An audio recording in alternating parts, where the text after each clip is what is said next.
Good day, Cherry Blossom family. This is Derek, and this is What the Hemp Wednesday, where we talk about all things hemp. Today, it is innovation, how the industry is progressing.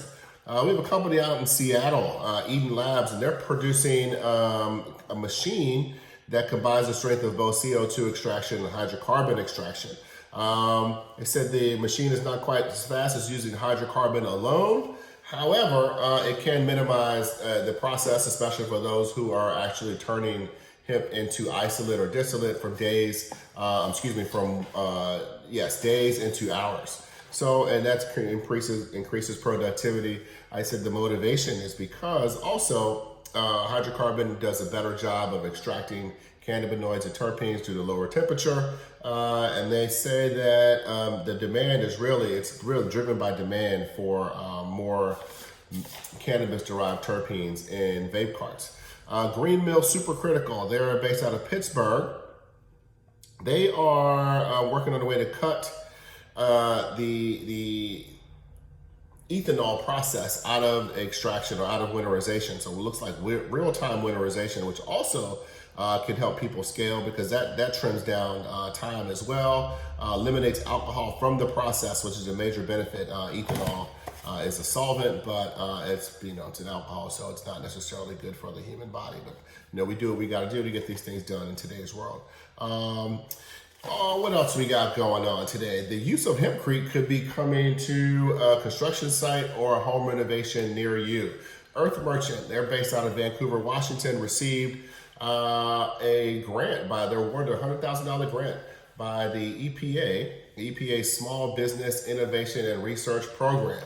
Earth Merchants produces ology bricks, which are really with hempcrete.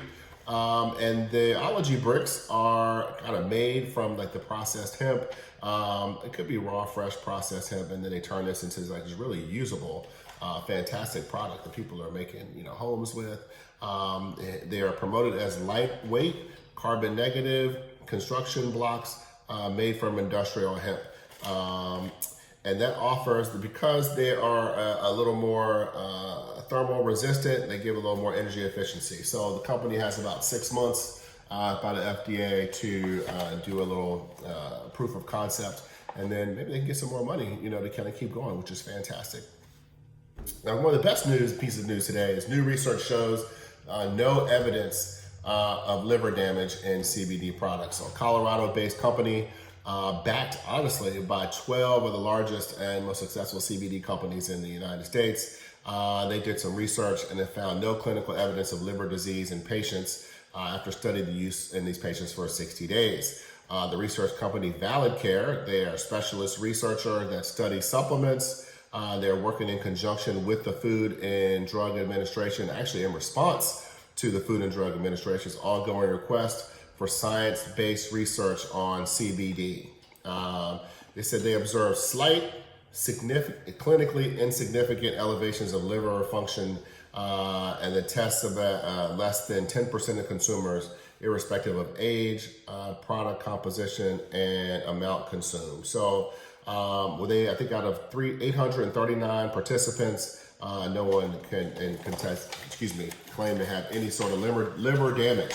There was some tests done in 2019 on some lab mice. I think, from what I understand, the dosages kind of varied, and they were giving mice as much as like 2,500 milligrams of CBD. It's way too much for a mouse. And mouse, that could probably give anybody some sort of, liver, jumps or what have you.